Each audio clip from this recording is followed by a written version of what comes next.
Welcome back to my Digital Sukkah, Rabbi Andy's Digital Sukkah. This is Andy Koren. I'm one of the rabbis with Temple Emmanuel in Greensboro, North Carolina, and we're so delighted that you're here for this conversation that I had just a few days ago, this pre-recorded conversation. As we continue our celebration of Sukkot, I hope that you enjoy all of this. If you do, give us a like, and please be sure to share with others, but most importantly, share your goodness, share your presence, and share your kindness with a world that is greatly in need of it. So without any further delay, let's check out today's conversation. Hag Sameach.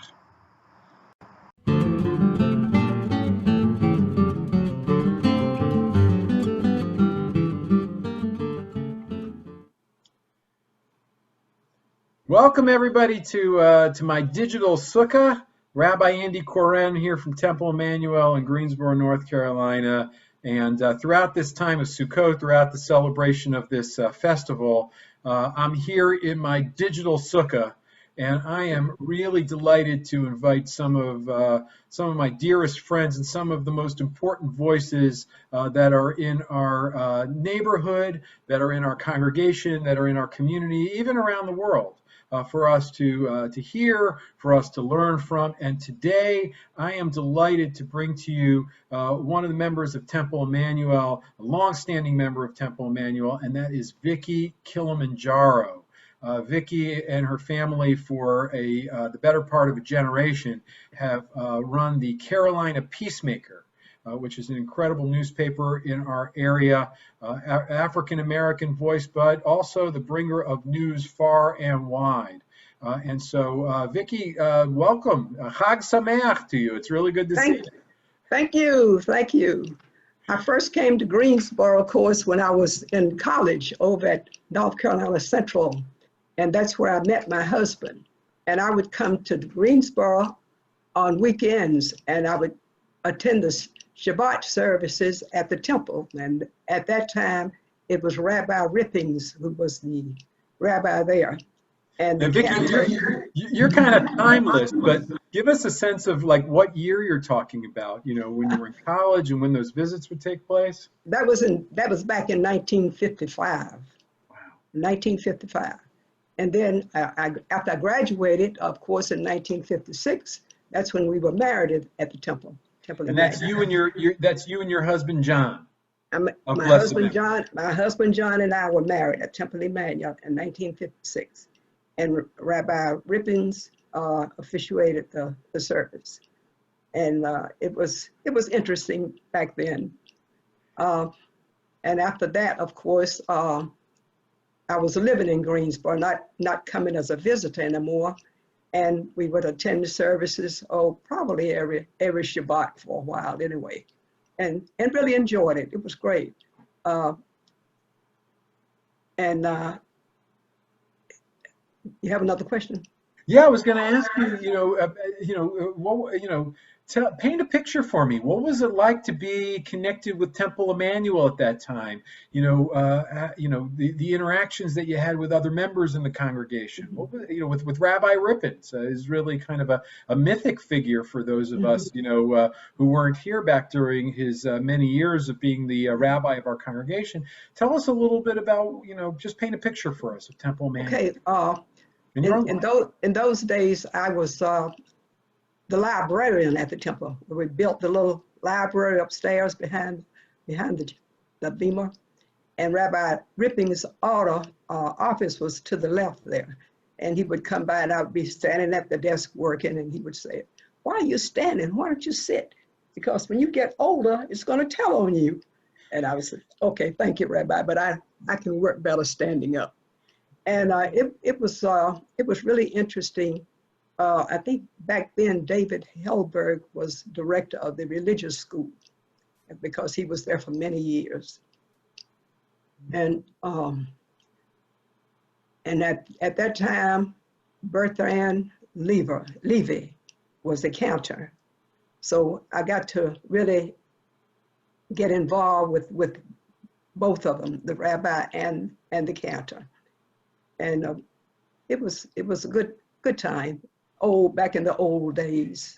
And so that's back in the 1950s. Tell me this. I remember as we've spoken over the years, and you showed me once a picture.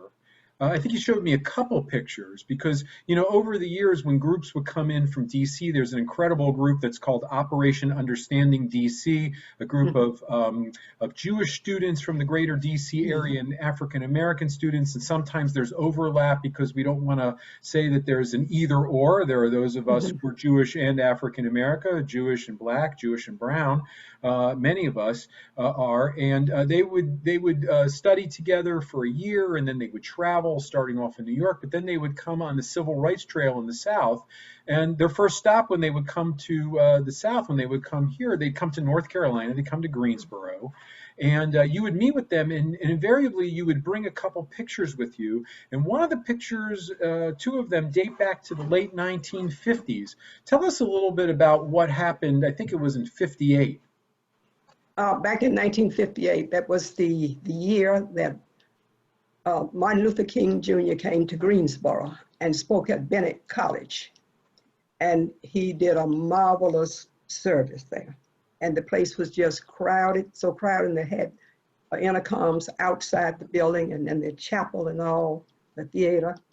And after the speech that he made, one of the members, not a member of Bennett College, but a community man who was a dentist, invited us all over to his home. He invited my husband and me, along with a number of other people. And we went to his home, and that's where we were entertained and had a good chance to talk with Martin Luther King personally. And he was sitting on the fireplace, and of course, I was sitting back on a couch with the other women. And I have those pictures here now. And my husband was there too. And Dr. King talked about his nonviolent process. And my husband mentioned to him, said, well, you can't just always be nonviolent. I wouldn't think, because somebody might knock you in the head and you might cause people to get killed and all that sort of thing. So then my husband decided after that to put that quote on the Carolina Peacemaker. Americans must learn to live together as brethren, lest we all die together as fools. And it was a wonderful get together. I remember one of the things you said, it was one of those interesting anecdotes where King looks at you and doesn't he draw a parallel between you and someone else in his life? Yeah, he was sitting on the fireplace and he looked at me and he stood up and he said, my God, you look just like my wife. And that was when I was wearing the bang and my hair was long and down, And in that group, his sister-in-law was there, Coretta's sister, because at the time she was teaching at North Carolina A&T. And she looked around and she said, yeah, she does. She does. Yeah. And I got a lot of compliments back then about looking like Coretta King. How did you and John, your late husband, how did you meet? Oh boy, we met at North Carolina Central University. It was North Carolina College back then. He was teaching at A&T, and I was a senior at Central. We'd gone to a football game, and I'd never seen him before. My roommate and I were walking back to the dormitory in the rain, and I was walking under the umbrella with my roommate, and she had a small umbrella. So John came up and he said, I'd like to meet with you, and I'd like for you to walk under my umbrella with me. Would you mind? And I did. I walked under the umbrella with him all the way to the dormitory. And he came in and he started playing the piano. And then all the residents of the dormitory who could hear him playing came down, and he just had a swarm of people around him listening. And of course, he got a thrill out of that. And what was his academic field again? He was in theater and arts. Right. Theater, speech, and art. and really was a legendary professor at A&T, correct? And he taught English there too. And Yeah. for a while he was chairman of that department. Right. Vicki, Yeah. for a short while, you and the family, you all moved up to Iowa, if memory serves. Oh yes, yes. We moved to Iowa when who was a baby. So Yeah. And then but then you come back to the area. The other thing I remember from your story is that in 1963, in August of '63, you and John were in Washington when King, for the major rally, and King Yes, gives the "I yes. Have a Dream" speech. Rabbi Joachim Prinz speaks actually right before him and talks about silence being the great sin. But tell us a little bit, take us to that. What was it like to be in Washington for that rally? What were things like? It was really, really exciting. We left Greensboro on a bus about 2 o'clock in the morning, and we got to Washington. And when we got to Washington, we could hardly find a place to park. Of course, there was a bus parking lot, but it was almost filled. And people were just like an ocean of people. Everywhere you could look, even some of the people were hanging out of trees to listen to the speeches. And my husband and I walked around a little while, and people were sharing their lunches. They had little foods in their bags, and they would give people next to them often food, and some of them would take it, and some of them would say no, thank you. And then we went and we sat. We were sitting on the side of the reflected pool with our feet in the water because it was really, really hot. And we have that picture, but we can't find it. The News and Record has asked us for that picture. I don't know how many times. I don't know where it could be, but we just can't find it. Yeah. And after that, we came back home, of course. And the people who were on the bus who went with us from Greensboro that I remember was Louis Brandon, who is still alive, and all the other people who went have passed away. Was that a chartered bus that you took? Oh yes, it was a chartered bus. I think we had 3 buses going from Greensboro. But yeah. people came in from surrounding areas to get on those buses.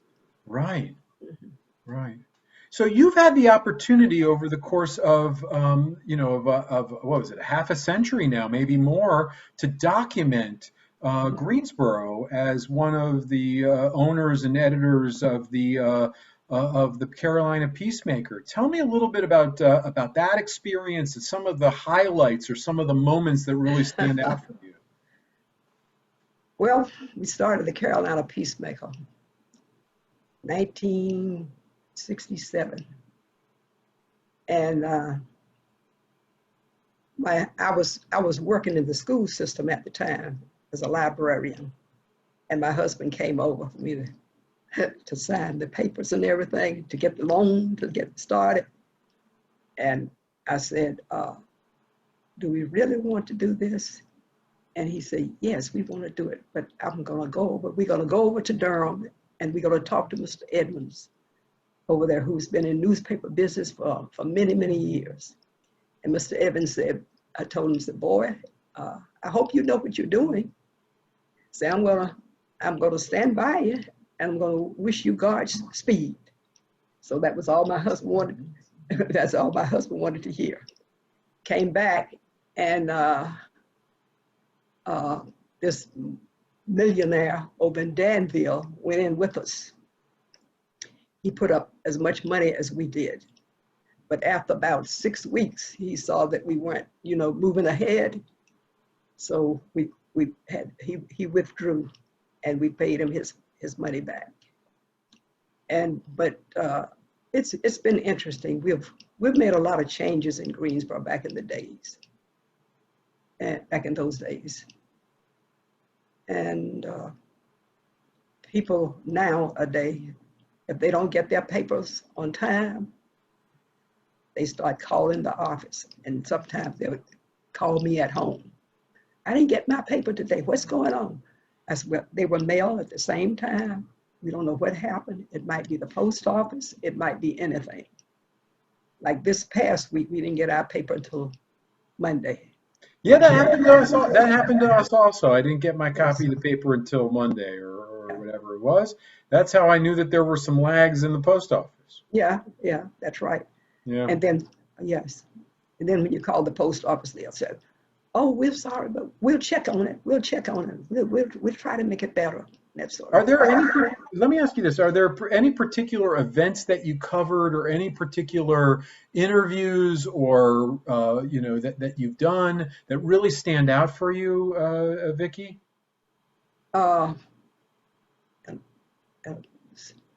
We covered the shootout over East Greensboro with Nelson Johnson and his group, That's 1979, that's right. Yeah, 1979. And what else? We've covered a lot of things. So many of them I can't even think of them really offhand. What was it like covering Obama and Obama's? Yeah, we covered Obama and Bill Clinton when he came. Of course, we went out where he spoke at Senior Citizen Place, and we went out and got to shake his hand. We thought that was great back in the day. Right. And Yeah. did you meet Clinton? You met Clinton. Did you meet Obama? Yes. We had a round table with Obama over in Winston-Salem, the Black press people. And I have a picture. With he had his hand on my shoulder, and I was shaking his hand. There are sometimes people get to be at incredible moments in history, and it's like you get to be at one or the other. If I remember the story correctly, you were one of the people that not only was at the August 63 rally with Dr. King, but also had the honor of being at Obama's inauguration. I did, yes. Did you go to both the 08, or I guess it was 09, and the 2013 one? Yeah, I went to the 09. You went to the one, after the 08 elections. Also went to Clinton's inauguration. That's amazing. That's amazing. So tell me a little bit about what it was like to bring your family up at Temple Emmanuel here in Greensboro. Bring us, those of us who are listening today, into what Jewish education. I know you were the librarian, not just in the olden days, but also, as time went forward into the 80s. But what was it like for your family, for your children, Temple Emmanuel at that time? The good, the bad, and the ugly, it doesn't matter. Well, in those days, of course, the children, Africa, Heidi, and Sybil went to the temple. And of course, our son is special needs, so he didn't get to go.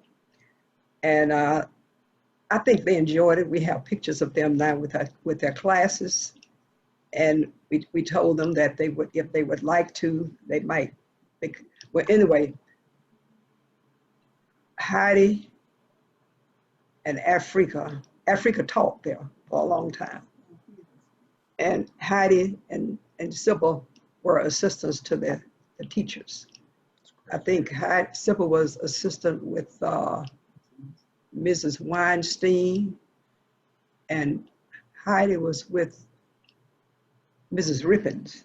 And she would always say she liked Mrs. Rippins because Mrs. Rippins would wear these open front sweaters. And Heidi today, she put on a sweater and she said, "Oh, I'm Mrs. Rippins." I understand Mrs. Rippins was quite an educator.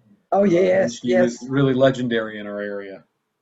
Not just within the Jewish world, but also within general education. And so they did really well. They did better in their Hebrew and everything. And of course, Africa was bat mitzvah there. And that was in the 1980s, if memory serves. 1980s, Yeah. yes. And so let's talk about bat mitzvah just for a moment, because I think that many of us who are listening in, may have a recollection of this, others may not, that it wasn't only a couple of years ago that you yourself became bat mitzvah. Yeah, you that's became right. an adult bat mitzvah. About 3 years ago, wasn't it? And folks, I got to tell you, Vicki really was one of my star students. You want to talk about just raw determination when it came to Hebrew and when it came to Jewish studies. Vicki was exemplary. But Vicki, what was that experience like? I mean, being on the Bima and reading the Torah and having your family. Talk a little bit about that. Oh, well, I really, really enjoyed it. And I think most of all, I felt comfortable trying to learn what I learned. Even though my husband was homesick, wanting to go with me, I said, no, you can't go this time because we're doing it. We're already into the program and you would have to catch up. I would tell him, things like that to make him feel a little better.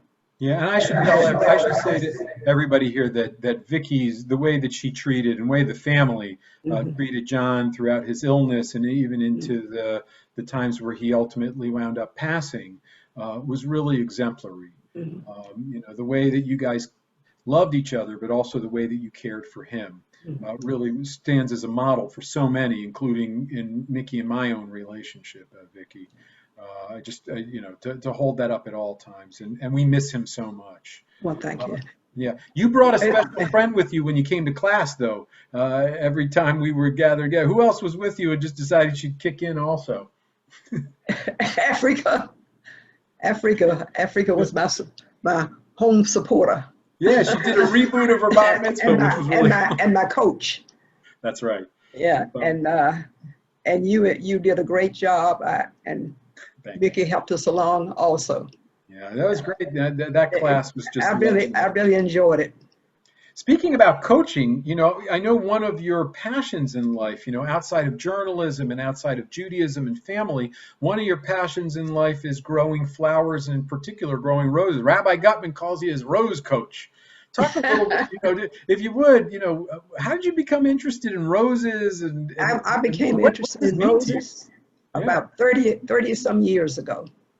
I would go to the farmer's market, and there was a man there who would always bring roses, and he was president of the Greensboro Rose Society at that time. And I would go and talk with him. He said, why don't you become a member of the Rose Society? So I started buying roses from him. He would order roses from California, from all over, and he had over 100 roses in his yard. I don't know when it was 300. That's what he said, 300.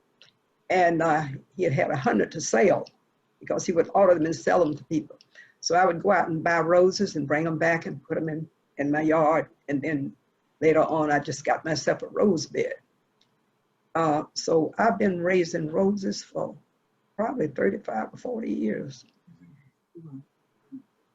I imagine that has become. And we also used to have a contest every spring, and I won blue ribbons and red ribbons, and my displays, because I would take roses and to present, set up the displays and put my roses there with my name on them, the name of the rose and that sort of thing, and then the judges would come around and see what roses won the prizes.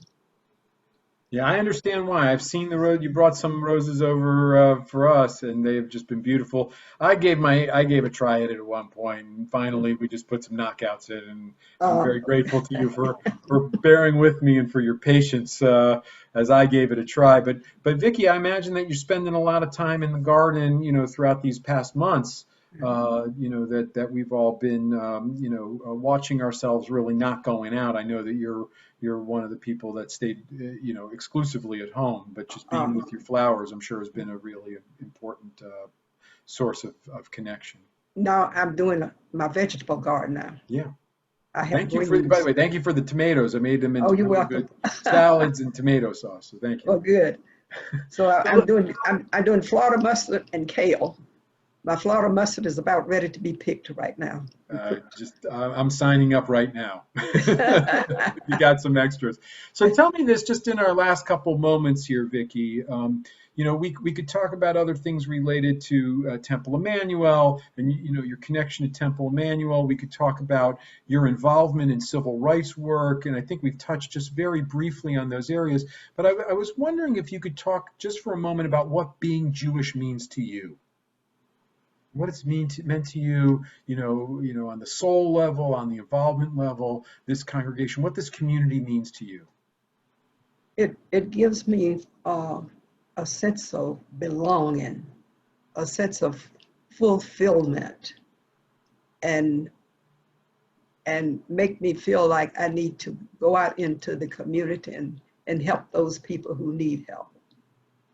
And I even developed my own little Meals on Wheels, taking meals to people who can't get out, and that sort of thing. I have a neighbor who lives right across the street from me, whose wife has been sick for many years with MS. And he found out that he has cancer now, and he can hardly walk. So I'll call him periodically and see if I can bring him some food or something. Yeah. That commitment to Bikur Cholim, to visiting people and taking care of those who are infirm, just comes straight out of the center of our tradition. And yes, right. You're such an example of that. And that involvement, that connection, especially in these times, I find that to be so powerful. If there's one message that you'd like to really convey to this generation and to coming generations, Vicki, right? What would that message be? We're here on Sukkot, and this is a time of gathering, and I only wish we could gather in numbers. I pray for a day that we will be back together. But what message would you convey to this generation? I would tell them to get involved, into the community, to really try to help people. And as our favorite congressman says, get in good trouble. Yes. Congressman Lewis. Yeah. Blessed memory. I tell you, he is. He really is. Yep. Well, Vicki, I want to thank you. He made the first talk, I believe, at the March on Washington. He was the youngest thing there, the youngest one who got up there to speak at that time. Yeah, just not long ago, after his passing, there was a lot of revisiting that speech. Oh, yes. A lot of revisiting that speech and a lot of revisiting his legacy. Mm-hmm. And did you have the opportunity to meet him over the years, Congressman Lewis? Once, met him once, yes. And of course, Representative Adams, I would imagine, throughout her political career, especially in this area, must be someone that you know pretty well. Oh, yes, that's my buddy. A dear friend and someone who I always love visiting, whether she's here locally or whether she's in D.C. We always have been so welcomed into her. Yeah, and she loves her Africa. Oh, yeah. They talk often. I don't blame her.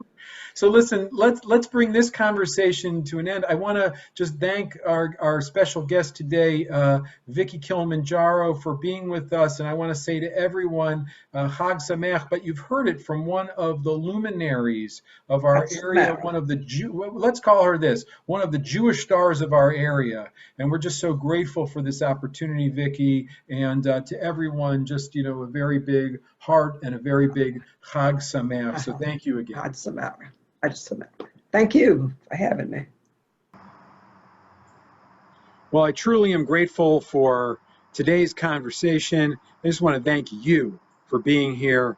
Thank you for checking in and for listening to this conversation. And by all means, feel free to share this with others. I know that it is part of an ongoing connection that we have, not only to our own story here as a temple, as Temple Emmanuel in Greensboro, but also to the larger Jewish story. That's at the heart of what Sukkot is connecting to the larger world, and in particular connecting to our people wherever we may be, to our history, and making this world a better place. So on that note, let me wish you Hag Sameach. Share this with others, and we'll see you again real soon.